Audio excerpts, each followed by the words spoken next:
போலவே கதை பேசிக்கொண்டே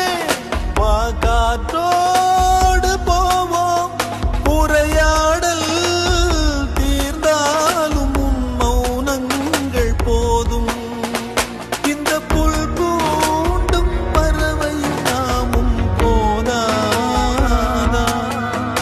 இனி பூலோகம் முழுதும் அழகாய் போகாதா முதல் முறை வாழ பிடிக்குதே முதல் முறை வெளிச்சம் பிறக்கும்